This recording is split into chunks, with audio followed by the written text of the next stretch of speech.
Welcome to the Real Film Nerds Podcast.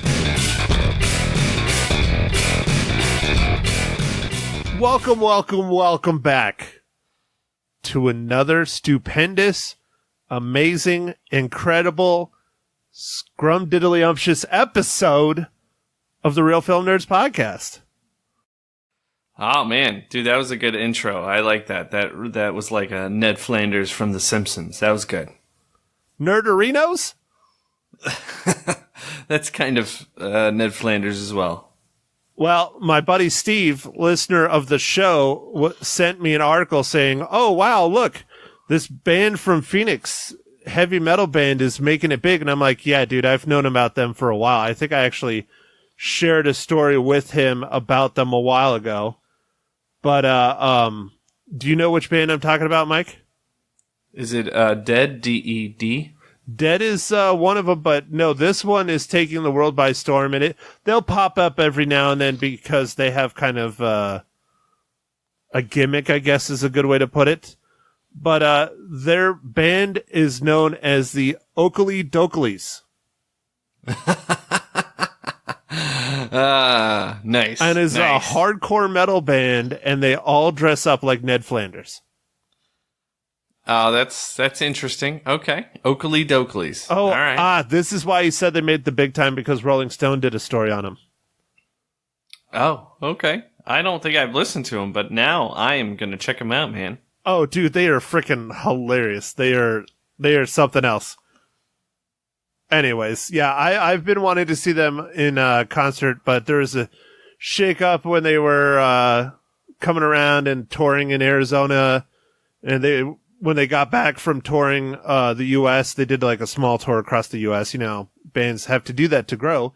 And they did a little tour in Arizona, and like halfway through the Arizona tour kind of thing, like half the members left, and they had to get new members. And anyways. Oh, wow. Oh, okay. So now they're back on it. But yeah, it's hilarious. They call their form of metal nettle. I love it. I love all the theming. I love it. So for those of you who are interested in a metal band that is Simpson themed, based out of Phoenix, Arizona, check out Okilly Dokillys. Yeah, check them out. I'm going to check them out. So speaking of checking stuff out, there's my good buddy, Mysterious Mike, who I did not intro, and I just did.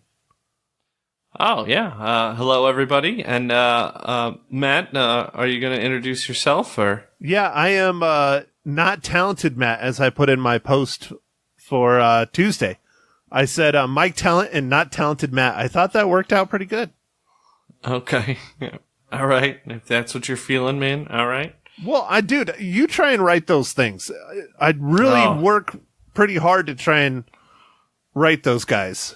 And it's just, how do I write like the same thing differently, like twice a week? Yeah, over and over. I don't know, man. So, Matt, with that, I wanted to ask, what are you drinking?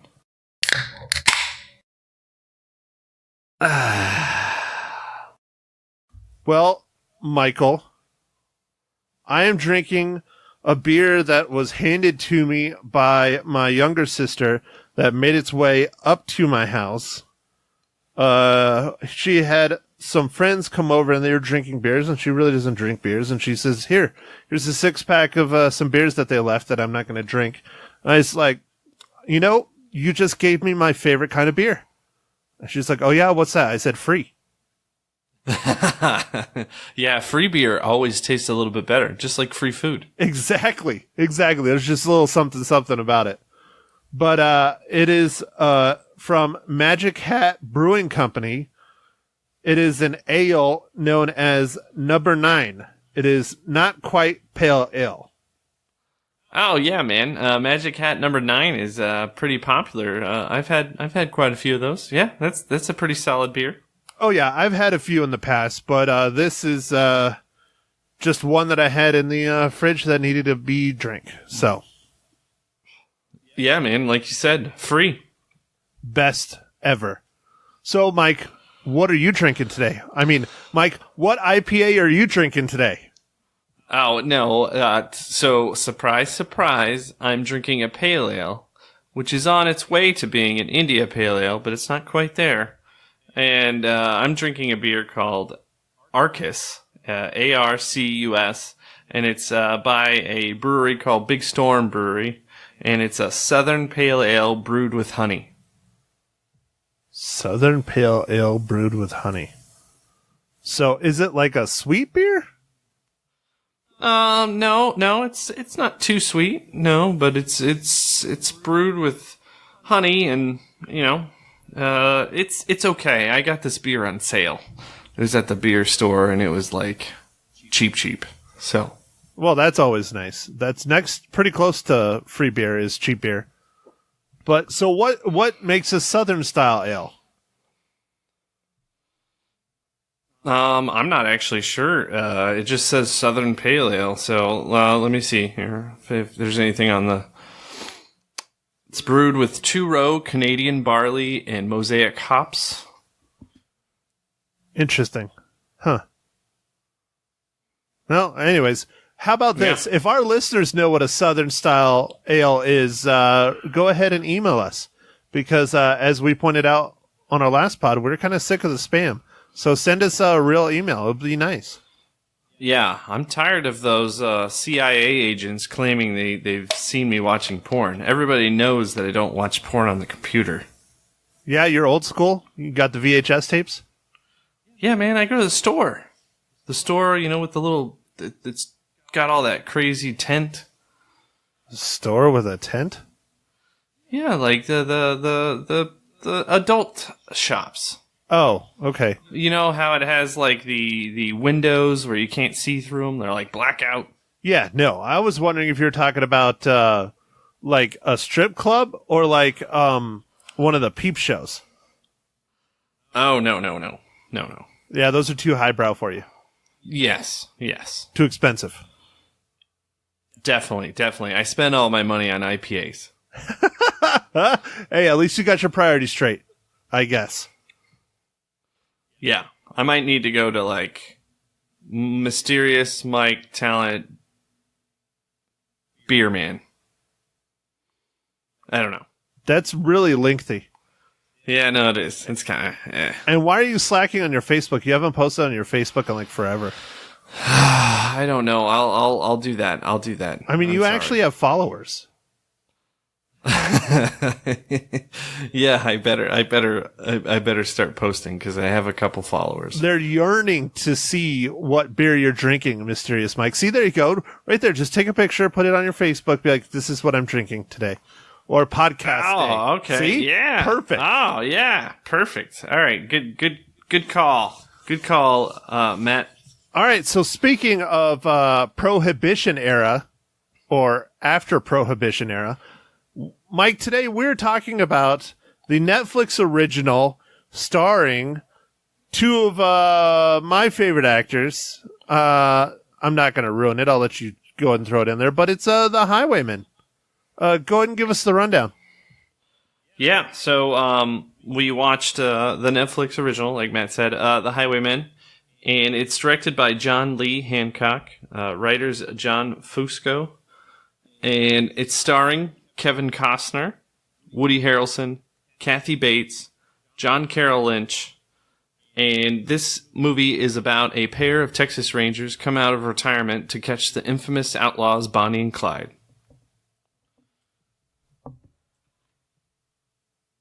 And I like this movie. This was pretty cool. When I first heard about it, I think Netflix actually was promoting it. You know how they do. They kind of promote all their stuff that they're coming out with. And, yeah, this movie was good. I liked it.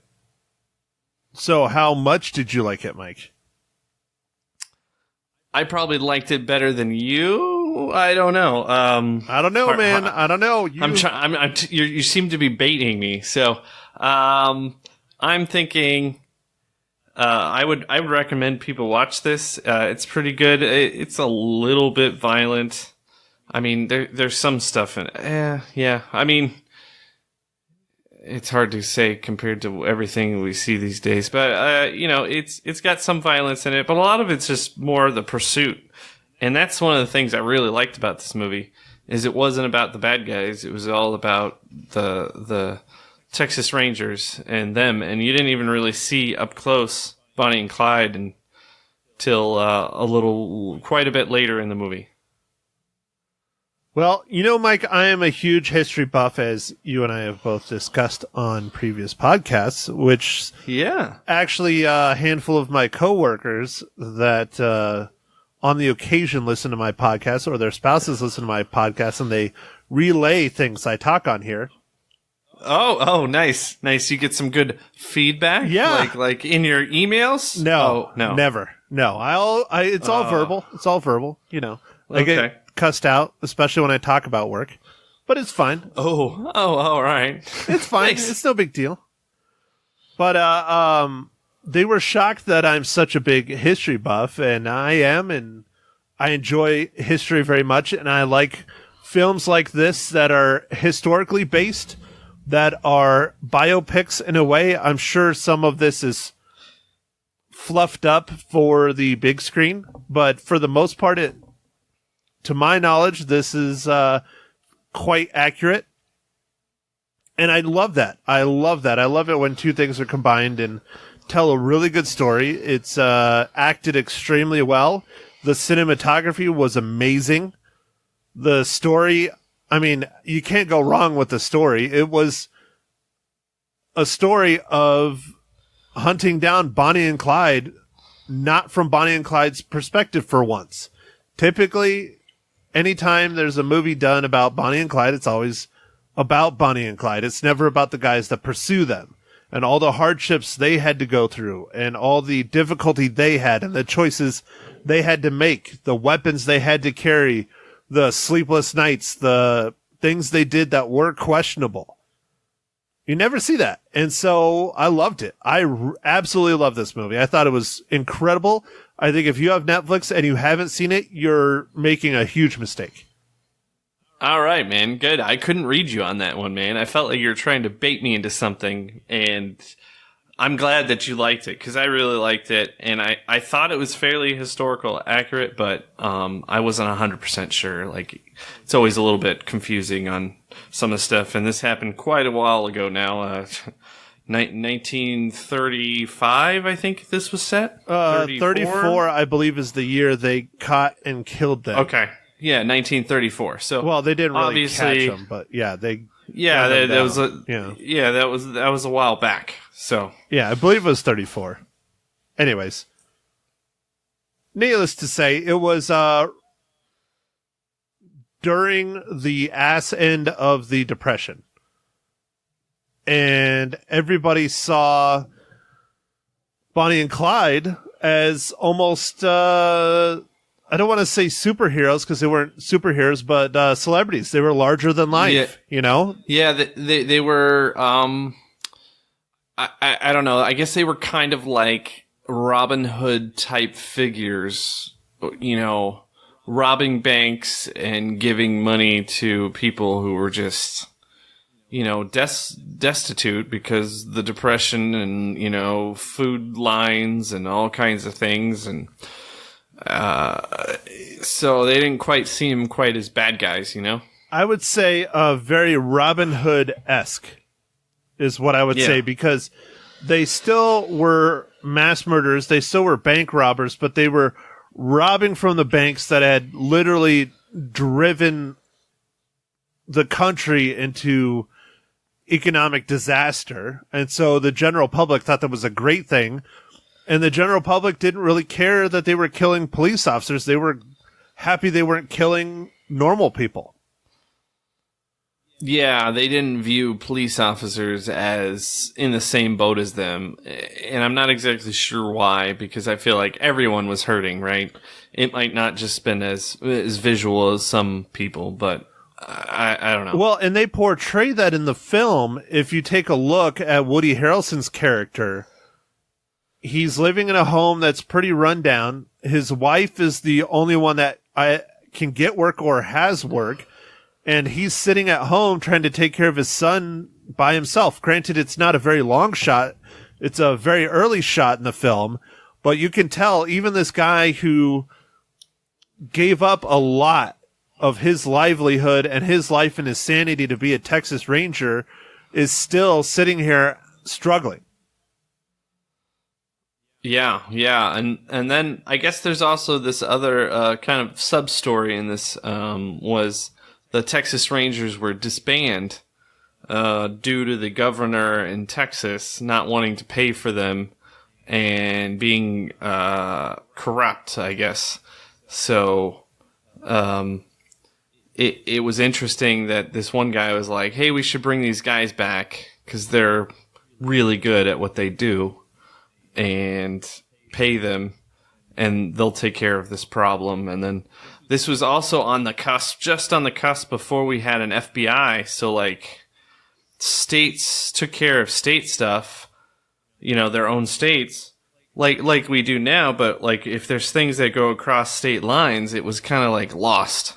Well, they had the FBI back then, but the FBI was in its infancy. I mean, infancy. They were still figuring out exactly what the FBI is and what they do and how to do the things they do. Basically forensics. They were figuring out how this new form of crime fighting known as forensics can be used. And so some of the evidence was gathered, some of the things worked, some of the things didn't, but that's all during this time period. Oh yeah. It was interesting because there's a couple times when they leave Texas, these newly reinstated special, I don't even know what they had. They had a name for them, special investigators. No, they called them Highwaymen. They were Highwaymen. Yeah, they were basically the equivalent in Arizona of like a DPS officer. They had openings in the Highwaymen department. And being quote-unquote highwaymen meant they fell under the state instead of under local jurisdiction. So anywhere in Texas, they could do their job without question. They could get access to the scene. They could collect evidence. They could use their weapons if needed. That's why they made... I don't know if that's why they made them highwaymen or if that's just where it was open or what. But that's what I would think. Yeah, but I mean, there's times when they went to different states and were operating, like they went to, what was it, Oklahoma? Yep. And then they also went over into Louisiana. And Kansas as well. Yeah, and so they were kind of all over the place, but they were pursuing Bonnie and Clyde, but it was quite the hard battle of just driving around and everywhere they turn, because they were so so well received by the people. It made their job very difficult. Well, but also the one scene when they're in either Oklahoma or Kansas or one of the states that's above Texas, I don't remember exactly which one, the FBI and the local police officers shut them down. They're like, no, you cannot go past this line. You cannot go onto the scene. You need to turn your vehicle around and you need to leave. And Kevin Costner character makes the decision to ignore that and drive around them and go after Bonnie and Clyde. Yeah, and then there's another scene which was an interesting scene. I mean, I don't want to spoil too much, but they kind of spot them, but yes, the fanfare actually causes kind of mayhem, and they can't do what they wanted to do. So yeah, and anyway, that is definitely one. Away. Yeah, that is definitely one we will discuss in spoilers right after I ask this question. So, Mike, how does the Highwaymen relate to the Marvel Cinematic Universe?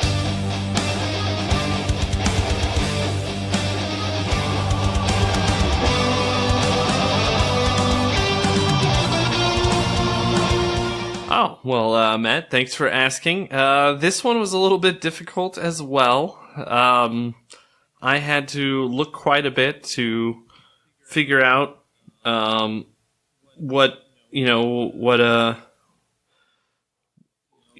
was in the Marvel Cinematic Universe, but I did find somebody. A Courtney Leather was also worked on Avengers Infinity War. in the prosthetic makeup artist. And they were a makeup artist in Highwaymen. So, did she also paint contact lenses? I figured you were going to bring that up. No, I don't think so. I didn't look into that, but I wanted, you check all the main stars and you're like, oh, has Kevin Costner or Woody Harrelson done anything? No, but Woody Harrelson was in this movie recently. Something about a low solo. Oh, I don't know. And what? But other than that, something about a solo. Jeez.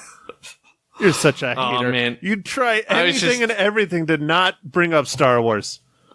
Man. Yeah, well, I was just trying to bait you, man. I was just trying to bait you. Man. Terrible, Mike. Terrible. And I wasn't a super huge fan of his character in Solo. I mean, I liked him. I thought he was cool. I like how his character ended, I guess is a good way. But he wasn't my favorite in that movie. I did enjoy him, though. The one I really, really, really liked was the chick on the swoop bike. I'm now Emphas Ness. I thought she was just really badass. I thought she was cool, even though she was in the movie for like 2 seconds. She was like Solo's like Boba Fett. Okay. In case any of the listeners who don't know, Matt is a super Star Wars nerd, and he shows it all the time. If you haven't listened to other things, so I'm just letting everyone know. The only thing I don't have is a Star Wars tattoo, and that's because I don't have any tattoos. Because I made the decision. Both of us made that decision in high school not to get any when they became super popular. They are pretty popular. I also, I'm not gonna lie. There's 2 other fears that I have of a tattoo. One of them is the permanency of it. Like, am I gonna like whatever I get, wherever I get, for however long it's gonna be there? Which is essentially forever. I know they fade and stuff like that, but like, if I get a big picture of Matt's face on my calf or something, am I gonna get tired of looking at that? Of course not, because it's a picture of me. You love having pictures of me around your house, Mike. I mean... Yeah, but then at that point, I also will have to shave my leg all the time so I see you in crystal clear clarity. Well, you know what? Here, I got it. Don't put it on your leg, put it on your back, so that, everyone but you would get to see my shining face when you go to the beach. Oh yeah, no, that'll work. I think that'll be work. Like Steve-O, man. I think Mags would probably love it. Yeah, no, I think that'd be good. And then the other thing I didn't like about tattoos, in all seriousness, is the cost. I feel like they cost a lot. Yeah, dude, they're ridiculous. Especially if you want some color and some stuff. I'm not saying it's not worth it, but it's just, I don't know. So for me it was like, what would I get that I wanted to see there forever, and then the cost of it. Those were the biggest things. I mean, besides them now. I mean, now they are super. I mean, everyone's got one. Like, I almost feel like I don't know. Like, not having one is different. Yeah, definitely. Well, I agree, and I mean, I tell people this story all the time, and I think you were part of this decision, at least back in the day, senior year of high school. But I don't know if you remember, Mike. Maybe not. But because I get asked all the time, they're like, "You're a big metalhead. Why aren't you tatted up like all the other metalheads?" And I'm like, "Well, here, you want to hear my story? It's simple. Senior year of high school, first day of school, came back, going through the halls, just bullshitting like we always did, and started noticing all the preppy kids had tattoos, and not like cool, meaningful tattoos, like dumb shit. And I was like, that's it. I'm done. I will never get a tattoo, because it is now something that people have no recollection, no significance, don't understand why they're important. They're now putting them on their bodies, this is now going to become a fashion trend thing. And being a metalhead, we are always the opposite of what's trendy. And I was like, that's it. I'm never getting a tattoo. And I haven't to this day.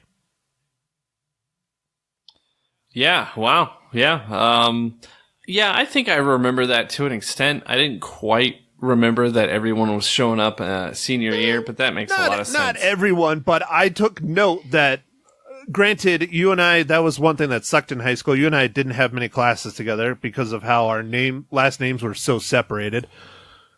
But I was in classes with a lot of the preppy kids. A lot of the preppy kids had H of their last name and above in the alphabet. And so I had, 3 or 4 or 5 preppy kids in my classes. And I mean, they just had some of the dumbest freaking tattoos, And I was like, ugh. It might not have been all of them, but it was enough to annoy me. Yeah, you know what? I don't think we ever had any classes in high. Did we have? Any classes? Photo. Besides photo. Besides photo, I don't think so. Maybe English. Do we have an English class together once? I don't think so, man. Yeah, it doesn't matter. Yeah, man, they really broke us apart. Stupid last names. All because of our last names. Anyways. All right, well, let's get into the spoilers of Highwaymen. So, right off the bat, we'll talk about the one that you alluded to right before we got on the triad of tattoos in high school. The scene where Woody Harrelson's character is walking into an alley in clearly a downtown area, whipping out his piece and going to the bathroom next to some pigeons. And I was like, well, I guess it probably would have been accepted back then. They probably didn't have public restrooms like they do today. Or even most restrooms in stores. Because the 30s would have been that interesting transition between toilets, running water, and still having outhouses. It still would have been that area a little bit. Not big time, but a little bit. Because, having running water would be expensive, especially during the Depression. Yeah, I think it would depend also where you were at. If you were in a wealthier area, they might have some stuff. But yeah, exactly. Definitely. So anyways, he's going back there doing his business, and a car drives by, and he notices it looks like Bonnie and Clyde. And all of a sudden, he's trying to finish up doing his business, grab his gun. By the time he looks up, the car is completely surrounded by nothing better to say but fans. Yeah. No, it's 100% fans, and it was kind of coincidental. They had started to put together that Bonnie had a addiction to what is it called? Laudanum. Laudanum. It's a liquid. It's like an opiate. Yeah, right? It's like a liquid heroin opiate derivative thing. It's typically, I think what they used to do is they would cut it with water or maybe a beer or liquor or some kind and stir it into something like that. Yeah, I remember from one of my favorite movies, Tombstone, his Wyatt Earp's wife was addicted to that, and so for whatever reason that stuck with me, that it's like an opiate thing. Yeah, and I think she actually died from laudanum, if I'm not mistaken. The real life Mrs. Earp. Yeah, I wouldn't be surprised. I'm not 100% sure on that, but so I didn't want to say anything like that. But anyway, yeah. So they kind of knew that she needed some stuff, but they weren't even really stopping. They were just stopping at a place where they thought they might be, and it looked like they were stopping to get more laudanum. Yeah, it was. Laudanum. They were just going to town to get supplies, basically, and laudanum was probably one of it. And they didn't even go down the main street; they were in an alley, and they parked behind the store, and they went in the back entrance of the store, and they still got frickin' mobbed. Yeah, they were definitely kind of like heroes, even though they were violent criminals. I guess it was just a weird time. Well, but I mean, there's been a level of that for just about every kind of generation in one way, shape, or another. I don't think quite at the level of Bonnie and Clyde, though. I mean, they were rock stars. They really were. Now, Matt, this question might be a little awkward for you, but being a person who has been in a lot of journalism type things, do you think the newspapers had something to do with their celebrity? Possibly, yeah, definitely. The turn of the century journalism is not the kind of journalism we do today. I mean, it is, but it isn't. Back then, the 1800s, early 1900s, probably all the way up until maybe even the 60s. Newspapers didn't say, "Oh, we're unbiased," or journalism, period, never said they were unbiased. They were hardcore biased. Like, for instance, the Arizona Republic was not the Arizona Republic. It was the Arizona Republican. They had it out there. And so I'm sure there was one side that was promoting Bonnie and Clyde, saying how great they were, how awesome they were, how they were helping out. And another side that was saying, God, look at these horrible people. And you can tell that by reading newspaper clippings and things from the past. Nowadays, I think it was mostly when television journalism came on the scene, because they actually initially, when television journalism started, they said, we just want the facts. We just want exactly what's happening, no bias. And that was kind of the start of what we consider journalism today.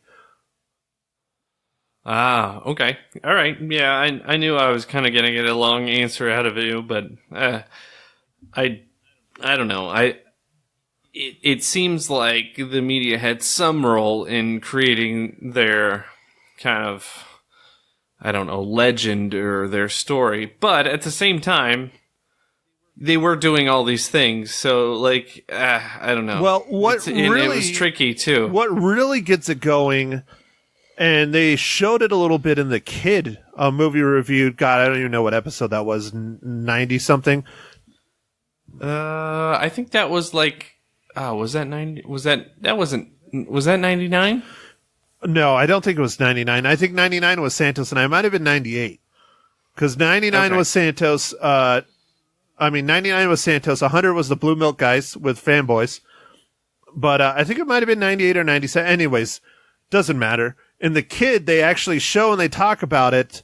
What takes these criminals to a celebrity status, or at least back then, yes, was a little bit of the newspaper and the journalism, but it's the fiction, it's the novels, it's the comic books, it's the serializing of these stories and making them larger than life. So they did that with Billy the Kid. They came out with books, short stories, things like that, taking what Billy the Kid did and making it 100 times bigger and better and cooler than what he really did. And I think they did the exact same thing with Bonnie and Clyde. And when you do that, that's when, the public gravitates towards it. It would be like an equivalent of a big time movie or TV show today. Yeah. And Matt, for your reference, it was 97. 97. Episode 97 was The Kid. 97 was The Kid. And it was an okay movie. I enjoyed it. It wasn't the best in the world, but anyways. All right, so the second part that I want to talk about, not to keep talking, was the ending, and you alluded to it earlier, where you literally do not see Bonnie and Clyde's face until they are killed. And I really love that part of the filmmaking in this. I thought it was such a just interesting, different move. Yeah, I thought that was really neat too. You see him off in the distance a couple times when they're showing him doing some things, but you never actually really see them. You do see that Bonnie kind of has a limp, which they kind of hint that happened because of something. They explain it a little bit in the movie, and I think that's why she's addicted to the laudanum or whatever laudanum. It is. Yeah. She's in laudanum. She's in pain all the time. Yeah, it was something to do with a fire or something. She burned. I don't remember. Broke her leg. Yeah, I think it was something. I think it was like they had a car wreck and there's battery acid was spilled on her leg or something, and it I don't know. Yeah, something really screwed up where she was limping and just generally not doing well.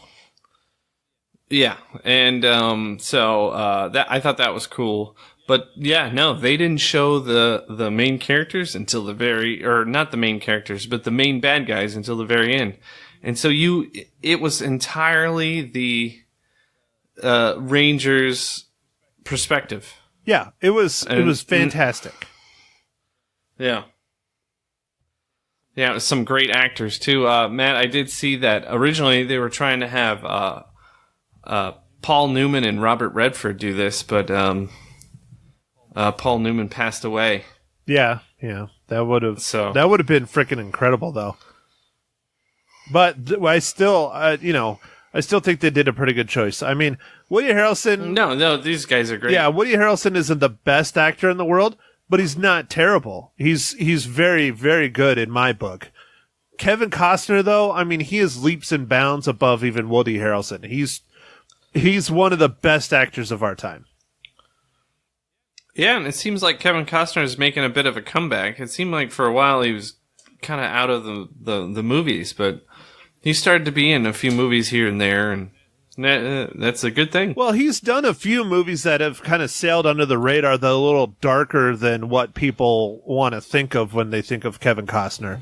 So they weren't real big hits. Yeah, like he was in he was in Hidden Figures, so that was awesome. Yes, that was very good. He was in Criminal, which I like that movie, but that's definitely darker, like you said. Exactly. That was one I was alluding to, was Criminal, and it flew kind of under the radar a little bit. And he played a psychopath, 3 Days to Kill was a little bit darker as well. That was in 2014. And then one that I really, really, really like, and it's really kind of messed up and dark, but it's a very unique movie, is Mr. Brooks.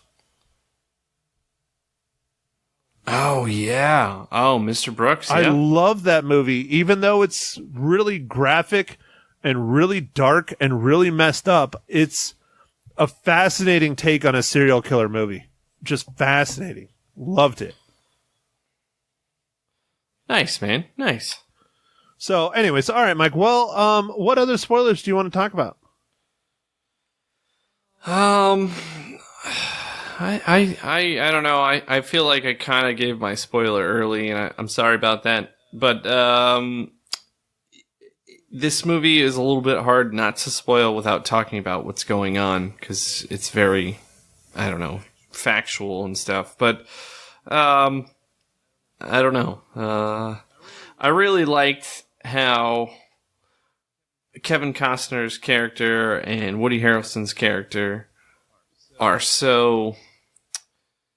I mean, they're the good guys, but they've done a lot of things that are like, yeah, maybe that wasn't the best thing, or, they're kind of conflicted people, and they've done things, in the name of Texas and stuff, but they're not always, happy about it or proud about it. And it was just interesting to kind of see that, there's been things that have happened. They talked about, there's a scene in this was pretty good with Woody Harrelson's talking to Kevin Costner about how many times he's been shot. And he's like, I think he said 16. No, it's how many bullets he has in him. Oh, yeah. How many bullets? Yeah. Sorry. How many bullets does he have in him? I think he said something like 16. It was 16. He still has 16 bullets in his body. That's insane. Which is that's insane, dude. That was insane. I don't know how he's still walking. And then the time when he was talking about when he was training to become a priest, or he wanted to be a pastor. I think he said pastor. He wanted to go to the seminary. So seminary, becoming a pastor, a minister, a priest, one of those. I don't think he goes into exactly which one, but he wanted to be a religious leader of some kind. Yeah, and then some stuff happens, and he ends up getting shot, three times? No, he got shot with a scattergun, a shotgun. Yeah, but I think he said he got shot twice, like once in his leg, once in his head, once it was multiple. Yeah, but a scatter gun is a shotgun, so he got shot once. But in a shotgun, the bullets spray. They're tiny little pellets or buckshot that spreads the farther away you are. And he shot him with a shotgun. It didn't kill him, but it hit him in the head, it hit him in the back, and it hit him in the legs.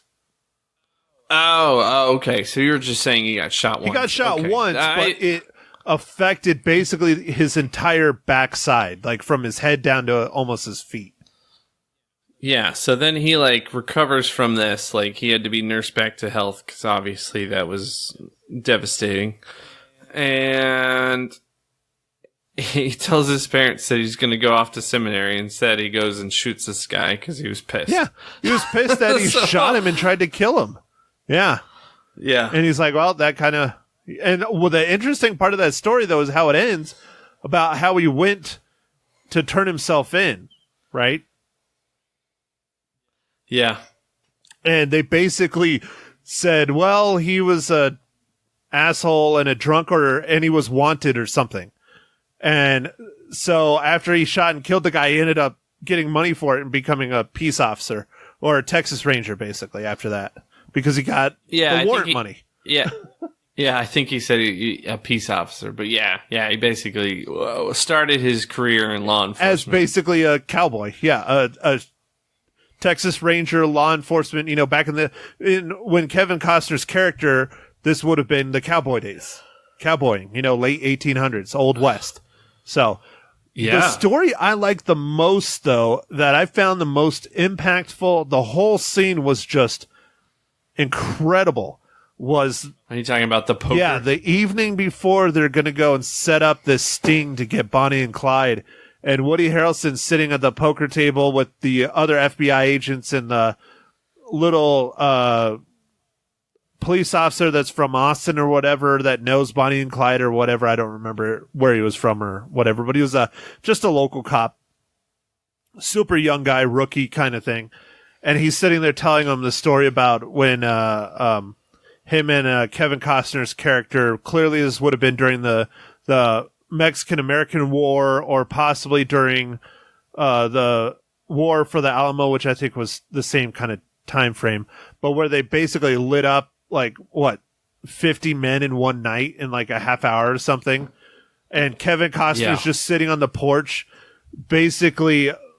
I'm not sure if he can hear or not, but it's, to me, I think he was listening to Woody Harrelson tell this story.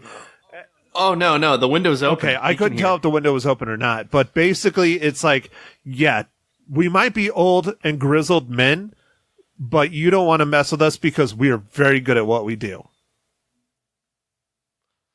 Yeah, it was kind of a disturbing story. It was extremely disturbing.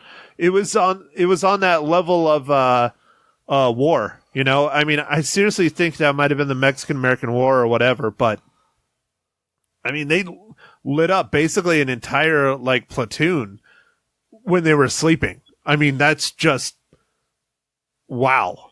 Oh yeah. No, it was dark. It was very dark, and that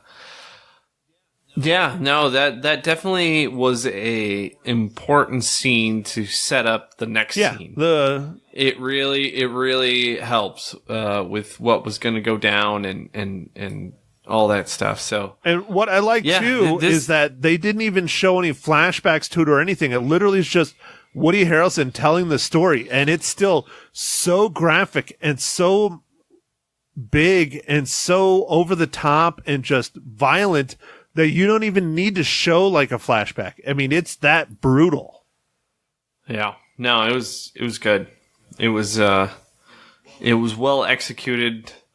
This movie was great. Netflix just keeps coming out with all these movies. Sometimes I don't even know what's coming out, and Netflix will advertise something and you're like, oh, maybe I'll check that out. And you watch this and you're like, wow, that was awesome. I personally hate looking at my list because there's so much on there that I need to watch and I want to watch. There's just so much. I mean, seriously, from documentaries to originals like this to TV shows. I mean, there's just so much content. And that's just Netflix. That's not including the HBO shows I watch or the Star shows like American Gods started up again. I love American Gods. God, that show is amazing. But it's just there's so much right now. I mean, it's just so much. It's almost overwhelming where you just want to be like, I'm not going to watch any of it. I'm just going to lie down. Because there's so much. And it's not, some's really good, some's mediocre, but I think we get more really good stuff than we do bad stuff now.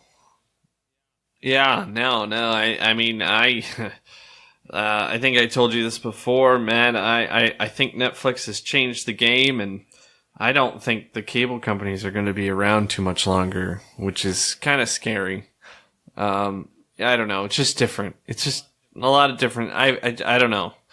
It just seems like a lot of the way that they make money and everything is just going to be taken over by the YouTubes, the Netflixes, the HBOs, and it's just going to be totally different. Well, the one that I'm not super happy about, I mean, I'm down with, being a cord cutter. I love it. I haven't had an issue yet. But the one that's starting to happen this year, 2019 especially, is every independent brand starting their own streaming service. So I'll just use this one as an example because I'm going to have to get it without a question, even though 90% of the shit I'm not going to watch is Disney Plus.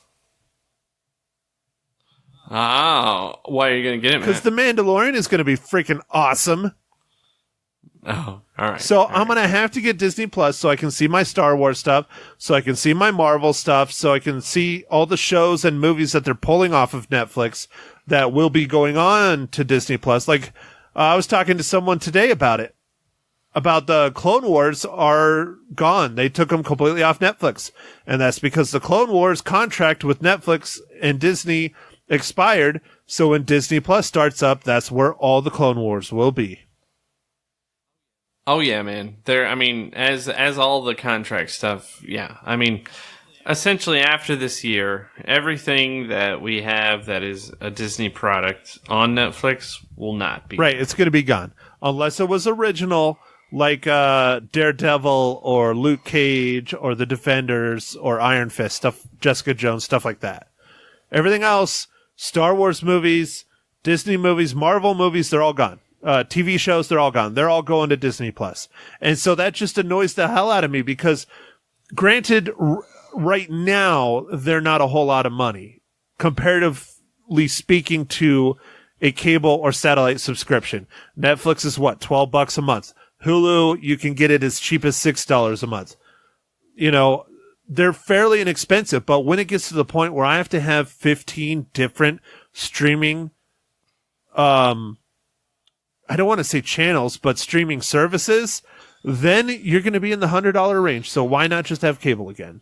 It's just, ridiculous. Yeah. It is kind of getting to the point where they're trying to get us back. Basically, all it comes down to is they need that money that we used to spend on the cable on something else. So they're just trying to figure out how to get it a different way. But the money still needs to come in. Right. And the answer is have your own streaming service and charge a lot for it. Well, not a lot, but get you hooked with a cheap price and then slowly ramp up the price like Netflix has been doing. Yeah. Like drug dealing. Pretty much, yeah. We'll give you a taste. You want more, it's going to cost you more. Yeah. No, you're right, man. They're totally, Netflix has been a slow burn, but I feel like they're due to the amount of content they're putting out and the world domination. They're going to be raising their prices. I would say every year now instead of it seemed like they hadn't raised their price in a long time, and then all of a sudden they've started to raise their price, and they've raised it a couple times in the last 2 or 3 years. I imagine it's going to be once every year. It's going to go up some. I don't know if it's always going to go up $1, but it'll always go up some. Yeah, but before you know it, it's going to be $20 or $25 or $30 a month to have Netflix. Before you know it, for sure. Maybe not tomorrow, Maybe not today, but in the future. Well, I mean, they have to pay for all this stuff. I mean, they're spending money on making all these content. Like, I mean, 8 billion last year, 12 billion this year. I mean, that's money that's hard for me to fathom. Wow. Well, I thought you were the billionaire. You are Mike Talent. Yeah, billionaire in training, yo. All right, so speaking of talent, Mr. Mike Talent, how many reels do you give The Highwaymen? So I really enjoyed this movie quite a bit. And, I think I'm going to give this one 4 reels out of 5. Wow. 4 reels. Man, you are getting lackadaisical in your old age.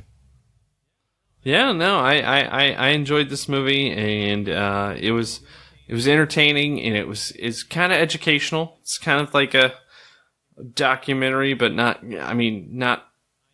I know everything's not 100%, but it was done with good faith for how things were in those times and the time periods, and I love seeing all the old cars and stuff. I mean, it's crazy that that's what people used to drive around. I mean, the couple people that had cars at the time. Yeah, it was what I would refer to as a good, solid docudrama. It's dramatized to a level, but it's still a lot of it based on a true story. Yeah. All right, Mike, I don't know if I should tell you my rating. So yeah, Matt, what is your rating? Is it 4 reels? No, it is not 4 reels, Michael. 3.5 No, reels? I thought this movie was a damn near perfect film. I really wish I could have. 4.5 reels? Yes, Matt? it is. I honestly wish this is one that I could have seen in the theaters. Oh, that kind of raises an interesting question. There's a new Netflix movie that's coming out about serial killer. Oh shoot, what's his name? I'm forgetting. Oh, Ted Bundy, the one starring. Ted Bundy. Oh, the model dude, actor. I'm forgetting his frickin' name. Yeah, Zac Efron. There you go. The pretty one. Yeah, so we'll get it together, Matt. We'll do this together. So Zac Efron's in it, and it's being simultaneously released in the theater and on Netflix. Are you going to see it in the theater first, or would you watch it on Netflix? How would you do it, Matt? What do you think? It depends which showing I can get and which theater it is at, because I definitely would want to see that. Just like almost every single movie I see in the theater, hopefully without a crying baby in it, or someone texting the whole time, or someone talking the whole time, because that just annoys the living hell out of me. Okay, so you want to try and see it at Harkins? Yes, I would prefer to see it at the movie theater, Harkins chain in Prescott Valley, Arizona, or in Phoenix. I could deal with that. But I would like it to be a good moving-going experience. You know me. I'm just like you, Mike. I would rather see it on a giant screen, in the dark, concentrate 100% on it, surround sound that I can only dream of. That's where I would prefer to go see it.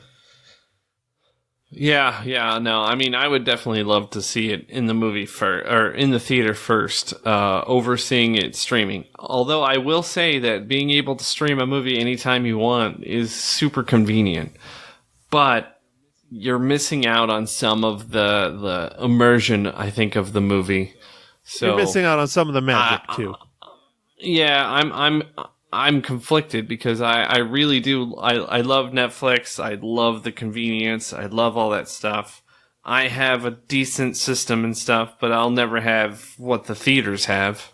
They're upgrading stuff. They're doing things. I don't know. So it's tough, but I mean, I definitely go see this new Ted Bundy. I forget what it's called. Ted Bundy. I don't know, documentary kind of movie with starring Zac Efron. It's a lot like Highwaymen. It's first. Another docudrama kind of thing. It's dramatized, but it's based on real life. Sure, it's probably not 100% accurate, but it's probably higher than 50% accurate for sure. Yeah, and with particularly with Ted Bundy, since I just watched that Ted Bundy tapes. Oh yeah, that shit was crazy. Which is awesome. By the way. This was like the first trial where they had video cameras, so they have all this evidence, like they have him, like they have all the whole trial and stuff, so Zac Efron could watch him and try and pick up his mannerisms and stuff. And there's the tapes, the actual Ted Bundy tapes. So he's got a lot of stuff to go off of. But anyway, I was just asking you about that, Matt, so I'll let you get back to it, or should we wrap it up? We definitely need to wrap it up, but I was trying to look up the name of that movie without typing it in. Oh, you want me to look for that? Yeah, go for it, because I think it would be a disservice not to let people know about it. And you know what? I don't think it's a Netflix original. I think it was released, or not released, but it was shown at one of the like Sundance, one of the film festivals, and Netflix bought it, if I'm not mistaken. Okay, so it's called Extremely Wicked, Shockingly Evil, and Vile. Yes. Yep.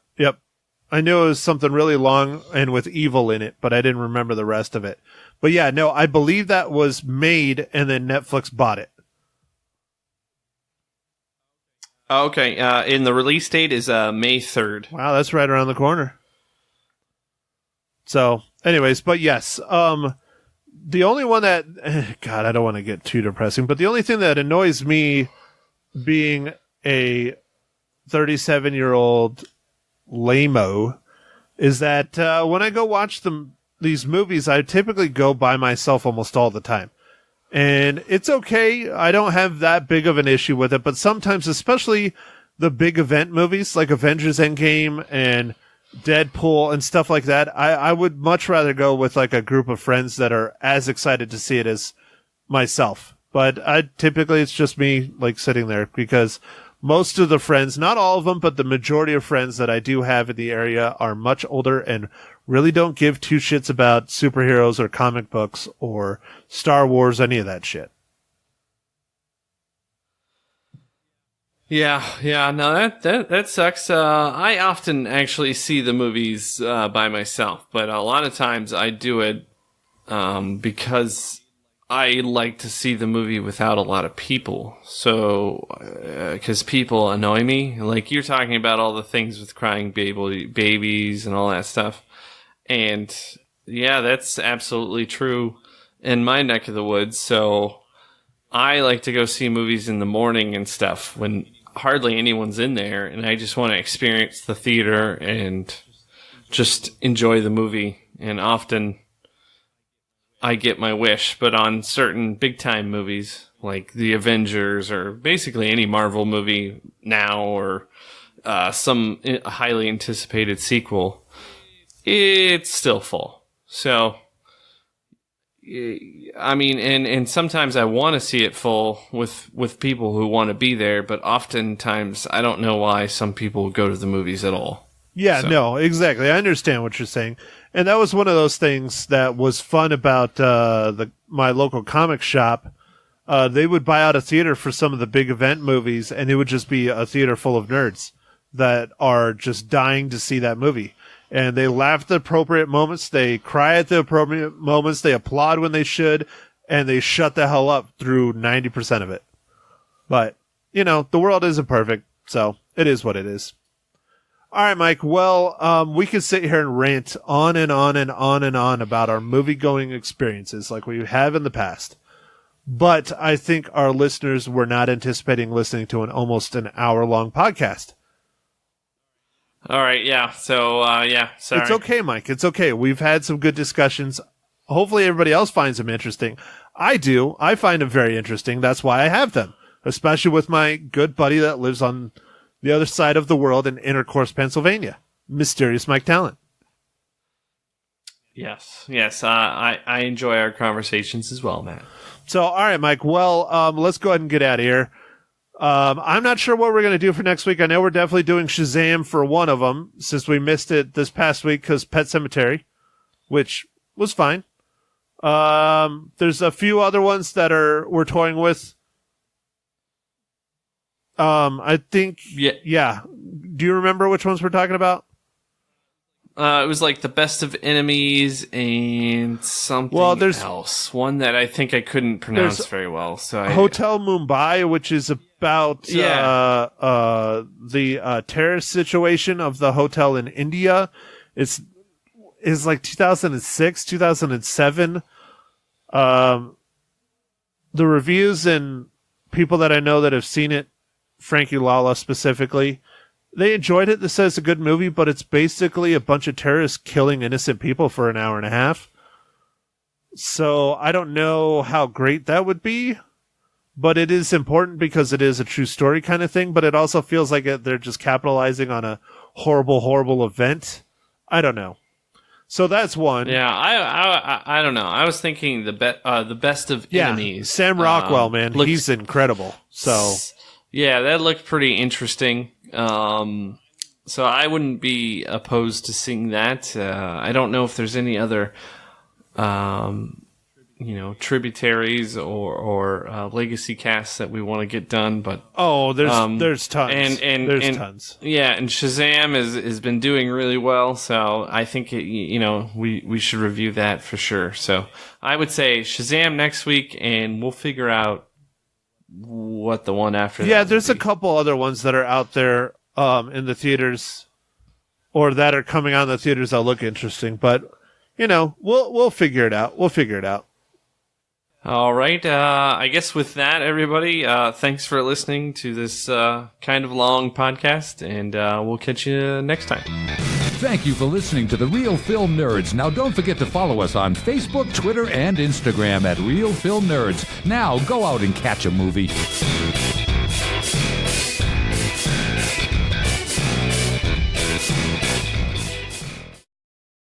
All right. Did you get it at the right time this time? I think so. I hope so. Yeah, me too. Because it makes my life easier. I don't care about your life. I care about my life. It needs to be easier until I show you how to edit these podcasts. Yeah. Yeah, you're such a millennial. How am I a fucking millennial? I'm older than you, bitch. Because you only care about yourself. But that's like everybody. Everybody's a narcissist today. That's just called America. Oh. All right. Never mind. Back to being a narcissist. We all live in America. America is wunderbar. Nice Rammstein cameo cover. I don't know. Dude, have you watched their new video yet? Yeah, dude. Deutschland? Deutschland! Yeah, man, crazy.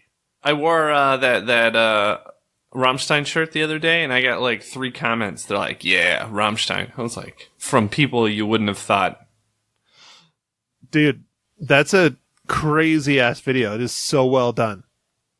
Yeah, one of the guys was like, did you see the new video? I was like, oh yeah, I saw it. He's like, yeah, I love them.